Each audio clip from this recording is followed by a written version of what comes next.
Welcome to another Cup of Joe. I'm your host, Joe Tumalo, CEO of PG Partner. Paul Caspersen is back by popular demand. Thank you so much, Paul, for coming back Joe, thank you. Good to see you.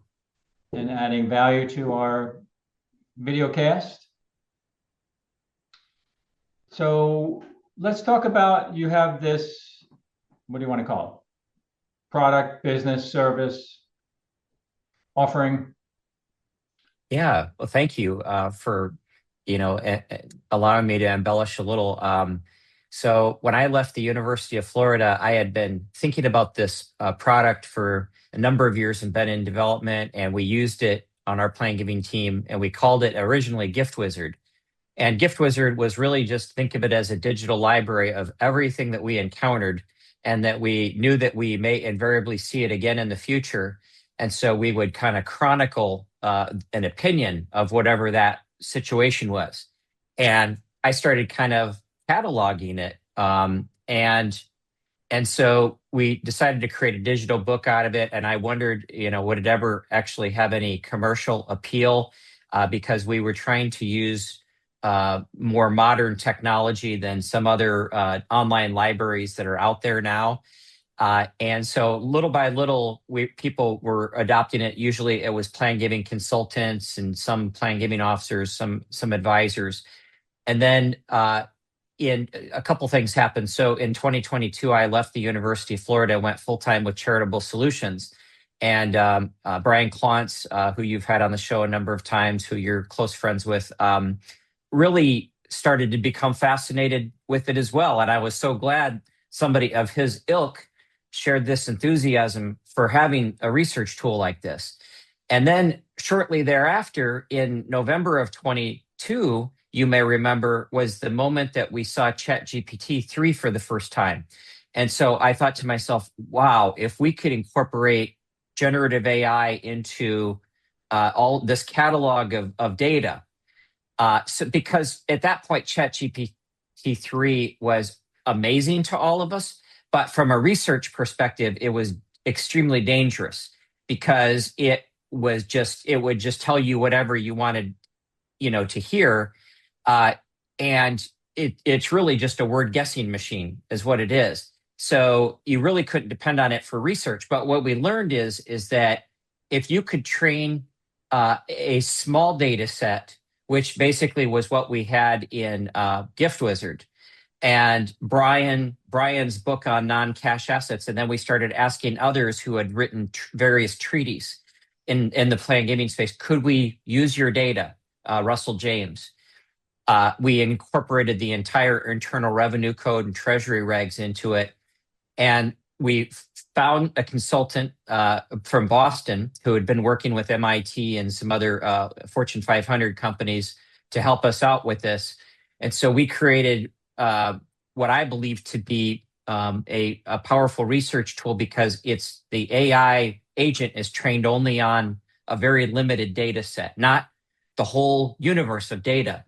And so it's almost impossible for it to fabricate information or hallucinate, as some people refer to it as. And so we started testing it against just a regular LLM, Gemini or ChatGPT 3 or 4 at that time, and Claude. And we kind of found that what we were getting was higher quality, reliable content from a research perspective. So that's really, and then at that time, Brian and I decided to go 50-50 on Plan Giving Interactive, which essentially are these artificial intelligence tools for the plan giving industry. And so now it's kind of one of the services provided at Charitable Solutions. And we're just getting started, Joe. I'm so excited about it. There's a lot that we need to continue to do to make this the best tool that it can be. And yes, there's a lot of unanswered questions yet in the world of artificial intelligence. But what we're finding is that our users are really excited about it because it really levels the playing field for them. If you're not a tax attorney, and I'm not suggesting that you now are instantly a tax attorney, but you are able to research at a very high level and help answer donor questions, help answer internal questions that you could never do before unless you had a $500 an hour tax attorney at your disposal. And so that's kind of a little bit of the backstory of how we got started. Let's take a look at it. Can you show us? Oh, sure. Absolutely. Okay, Okay. Joe. So what you're looking at here, Joe, is just estategiftplanning.com. That's the URL for Plan Giving Interactive, which again is you might call it a related company to Charitable Solutions. And actually, before we log into the workstation, I'll just mention that there are three tools. So the Gift Planners Workstation is a subscription-based tool, generally for plan giving specialists, but it could be for attorneys, it could be for financial advisors, and it's really just for you. You log in, and we'll look at it here in a minute, but it has various tools that you can use for research or for illustrations, communications, etc. But there are two other tools, and these are starting to gain traction. And you're going to be introduced to Frank here in a second. But this is called Frank for Advisors. And Frank for Advisors is a widget that can simply be added to any plan giving website. And this is a tool particularly for charities that have an advisor relations program. So a lot of your national charities, community foundations, obviously. And even when I was at University of Florida, we had a UF advisor network. And so this is a widget that you can simply embed on a plan giving website, and it's a resource for your advisor community. So what this does is it keeps your advisor community top of mind with your organization. And, if you kind of drip on them enough, kind of like Gift Law used to be from Crescendo, and as an online resource for advisors. And so so if those advisors remember, oh yes, my local community foundation has this resource, and I can just simply go to their page and I can ask Frank. It's called Frank for Advisors, so it's a lighter version of what's in the workstation, just some basic questions. So, what's the primary difference between a CRAT and a CRUT? And this could just simply be on a public site, any charity's public website. And so then, if you're familiar with generative AI, what you're seeing here isn't going to knock your socks off, but what you're generally going to find is that you're going to get a pretty succinct response, but it's going to be very fact-based, especially coming from Frank. So we assume that this audience is going to be attorneys, financial advisors, plan giving specialists. So it was just a basic question, primary difference between a CRAT and a CRUT. And it's going to give you, just some of the basics, and then you can continue to interact with it. Any questions so far? Yes, big one. I hope I'm not putting you on the spot here. Well, why do I need these? Why don't I just use ChatGPT? Why do I need this? Well, when it comes to research, again, what the value that you have here is that it's from a very small group of resources. And so, and even within Frank for Advisors, it's going to cite those resources. With ChatGPT, you have to work extra hard to know that sometimes there'll be a footnote and you'll click on it and it doesn't exist, like it's a dead link. So even the sources sometimes can be made up over there. And that's even with ChatGPT 5.2. And don't get me wrong, I love ChatGPT. I use it every day. I use Claude, I use Gemini, but when you're doing research from the whole universe of information, including the information that you'd find on Twitter and Reddit, by the way, the information starts to deteriorate. And that's why what we call these kind of smaller language models are much more impactful, especially from a research perspective. But you should still use those other tools if you have access to them, if you're just writing a donor a letter, or just doing some basic, maybe you're writing a contact report, things like that. Yeah, I too, I have a paid subscription to ChatGPT, and I use it all day and night, not night, but for personal stuff, for my music and different, hobbyist musician, stuff like that, amazing. However, like I just got a new laptop this week and just trying to set it up and it'll, as you know, it'll give you wrong information. Well, I don't see that. Oh, okay, you have the new ThinkPad. Okay, then you need to do this.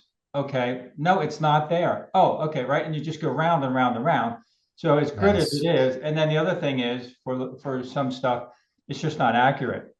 Uh, yeah, so this is accurate. This just narrows it down. And the third thing that drives me crazy is, well, I can do this. I can set it up as a PDF. Yes, please. Okay, before I do that, how about this? No, thank you. Okay, one more thing. How about this? It's like, all right, just I need that, right? So this narrows it down. It's more accurate, right? Bottom line.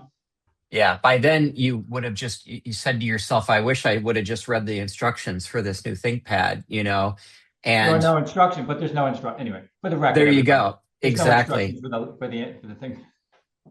Yes, and so this audience again, remember, is for the advisor community that is connected to that charity. So it's really offered to them as a free resource, and so it's really about kind of staying connected with this advisor audience. There is a tool that is also this one is the slowest to be adopted. Excuse me, but we have a number of organizations. We just signed up another one yesterday is using Max. And Max has pretty much the same format, but Max is built to speak in plain English directly to donors.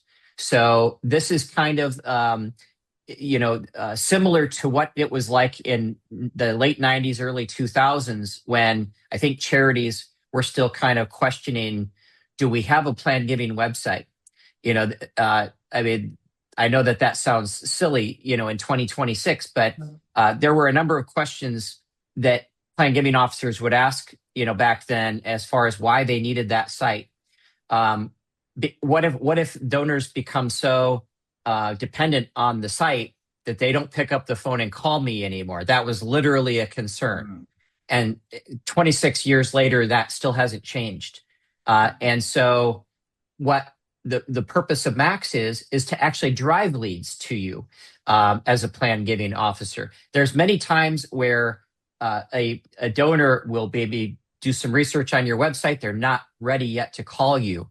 And the best plan giving website that you have is not going to have enough information that personalizes it to the donor. So, you might have a great article on CRUTs on your website, but the moment that they start thinking about how that relates to themselves, the site, is limited. So having that AI agent there to answer a universe of estate planning and plan giving questions all of a sudden makes your website 3 times as valuable. And so and I realize that, that you want to make sure that you get this right when you're, introducing it to your donor audience. But again, the reason that you would have this instead of just ChatGPT, Joe, is that if you ask Max, how many World Series have the Phillies won, that it's not going to know the answer. Because, ChatGPT probably will, and it'll give you a reliable answer, but you can ask it anything in the universe. Here, it's limited to estate planning and plan giving. And so it's just, and it's very different from Frank in the sense that it realizes that its audience is your average donor, and this average donor could be 75 years old, but they're very, savvy in terms of they themselves as adults use the internet their whole lives. People think 75-year-olds are old. They're not in 2026. These people were in their 40s when the internet became the web. They used it their whole adult lives. And so they'll use your website, and they will definitely start using generative AI to enhance their research capabilities. Excuse me, to confirm, let's say I'm the donor, and I say, okay, that sounds good. I can type this in just like ChatGPT. Okay, that makes sense. However, let me just share my circumstance. Boom, boom, boom, boom, boom. Will it customize and respond just like any other AI would? Yes. Can Yeah. so I think my question was that I clicked on one of the basic questions. Of course, I can ask it any question. What is a CRT? So I might say, can I donate my rental to a CRT? And now you're talking, right? Because you couldn't do that with a regular website. You No. have a beautiful article about CRTs, and now your next step is I have to call the plan giving officer, but I'm not comfortable yet doing that. Um, and so this is that bridge between that time and when they are interacting with your site. So yes, it's going to answer that question, personalize it to the donor. And by the way, if it starts sharing information like my son is a spendthrift and, will the CRT help me with that? This information does not stay within the agent. Whereas with ChatGPT, Gemini, and others, they have literally trained themselves on the input that you provided.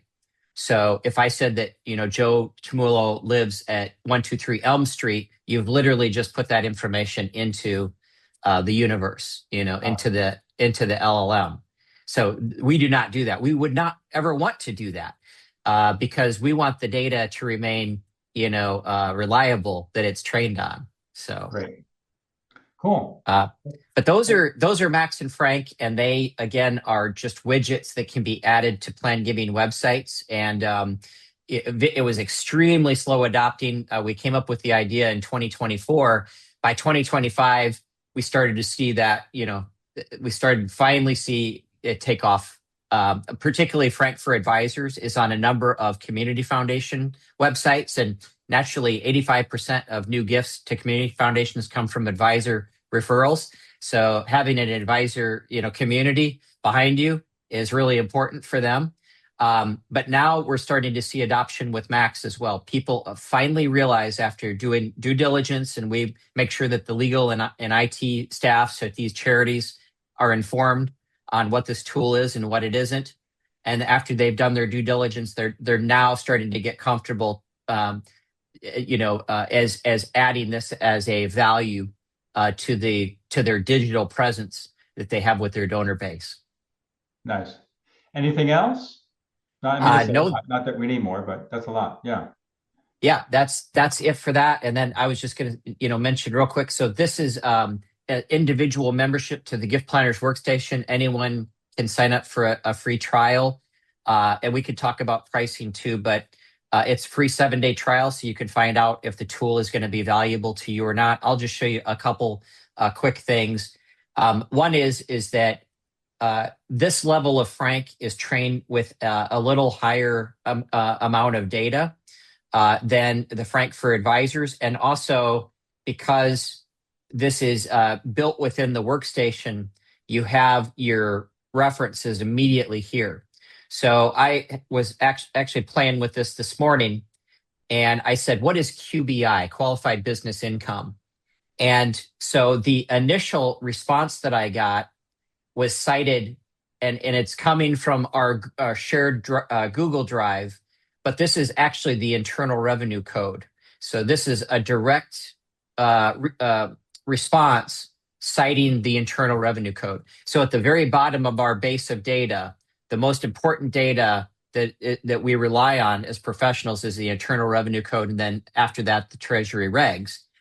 And so that's one thing that you want to see, is that it's citing the most important resource first. But then I think, okay, I asked if QBI is still in play under OBA. And so now it answers the question that yes, it is. It was actually made permanent through OBA.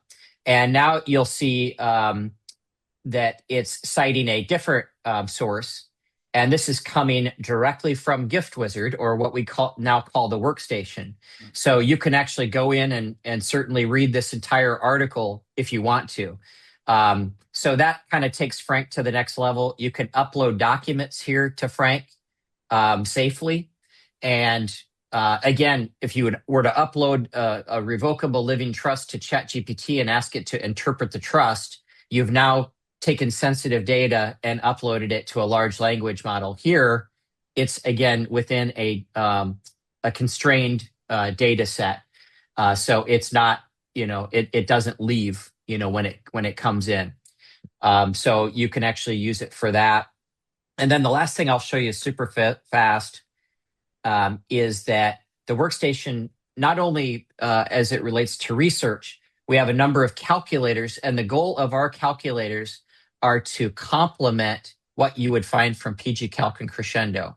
So we're not anywhere near getting cute to think that we are going to topple them. We are working alongside them. So you would want to keep your membership to whichever of those two that you subscribe to, but you can draft documents in here like CRTs. That's very helpful for some of our users. But I think the calculators, just the last one I'll show you, is really powerful. And there are what we call static calculators. So these were before generative AI.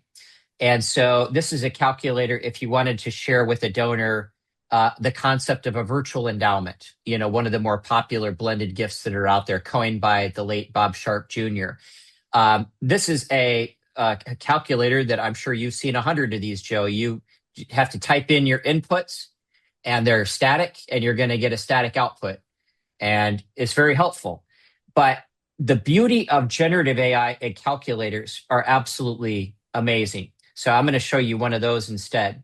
And I'm going to show you one. Actually, we'll do a blended gift here. And this is a blended gift called the Philanthropic Mortgage that is coined by Dr. Stephen Myers from his book, Personalized Philanthropy. And the idea of have you heard of this concept before, Joe, the philanthropic mortgage? No.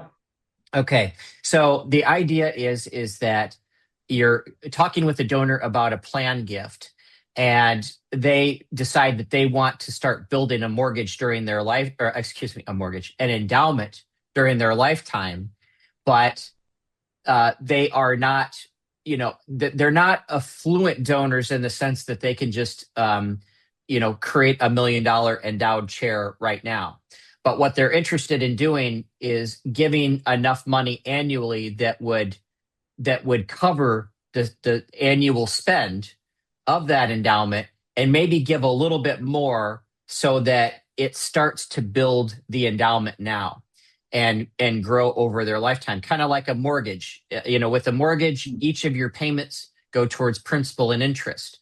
And so in Dr. Myers' metaphor here, the interest payments are going towards the spendable each year, and the principal is going towards building your endowment, is the general idea. So instead of having a static calculator, you go down here and you copy and paste everything between the green lines. You kind of read the basic instructions first of the module, and then you would come down here and you would copy this and you would paste it into Frank. And then what you have to do is you have to answer the variables super quick in each of the brackets. So we've got our donor, and we could either say anonymous or just use their first name. Their total gift amount is going to be $30,000, and they're willing to do this over 5 years. And so how much of their $30,000 goes to the spendable each year versus how much goes to the endowment? And we'll say that 50% goes to spendable, so $15,000. And then of course, 50% would be allocated to endowment. The minimum endowment threshold, let's say that we're looking for a $100,000 scholarship here that's going to be endowed ultimately is the goal. We think that the endowment will perform 7% per year on average. The endowment payout at our institution is 4%. Does the endowment begin paying before reaching the threshold, which is the 100,000? Let's just say no, it doesn't. That your organization will not start paying out the endowment until it gets to that minimum.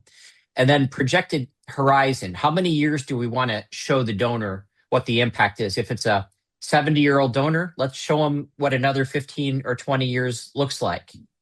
Cool. And then that's it. And then you just hit enter because you put in everything in the brackets. So you put in the inputs. And again, remember with a static calculator, which we all relied on for many years online, you would get a static response.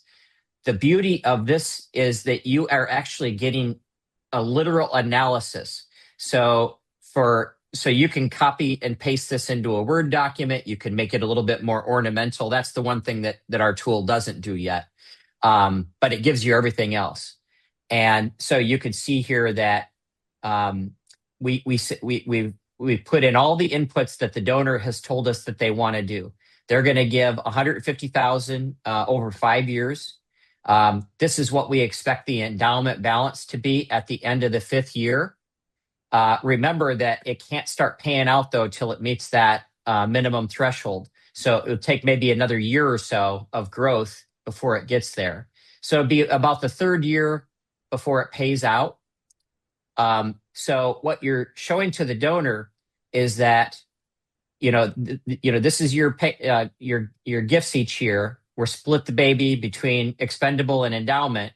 So you're making this great impact now with scholarships, but you're also building your long-term endowment.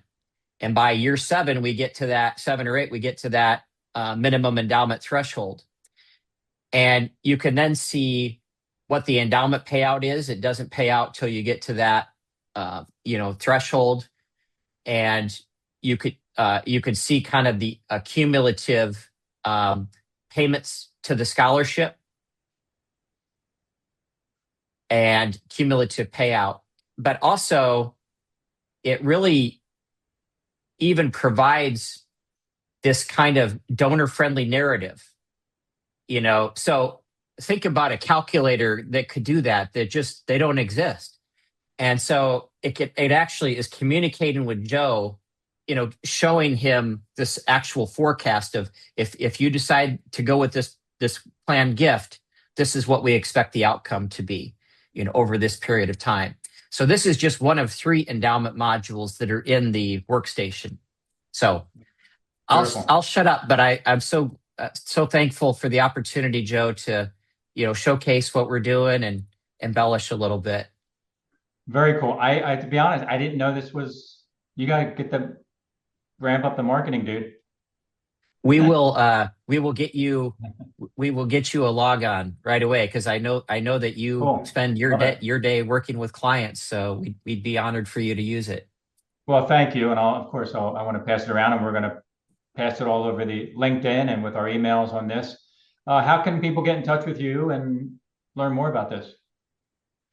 So if they go to estategiftplanning.com or charitablesolutions LLC.com, you can schedule a demo, and the demo goes through any of those 3 tools that you want to discuss, and then take it from there. Decide, which, if any, of those tools. Some organizations buy all 3. Which tools are most appropriate for your organization. If somebody were to go ahead and say, I'm just going to sign up for the workstation today, it's $4.99 a year. For anybody that is a NCGP member, if you type in the code NCGP, it's 25% off for your life, not just for the first year. Wow. And so actually, it not only provides a benefit to that member, but then we also make a contribution we make an equal contribution to CGP for that same amount. Wow. So it's really a win-win. And this is partly the driving force behind. So every time we send a donation to CGP, they're using that money for a number of things, but one of them is they relaunched the Journal of Gift Planning. And the senior editor is Brian Klontz. And they have just this amazing group of editorial team. And the first journal got released in October. And it had been a decade, Joe, I think, since they had launched the journal. And we were so pleased to see an industry-wide journal get relaunched for our industry. It's so needed. And so I think CGP will have that journal issued every twice a year.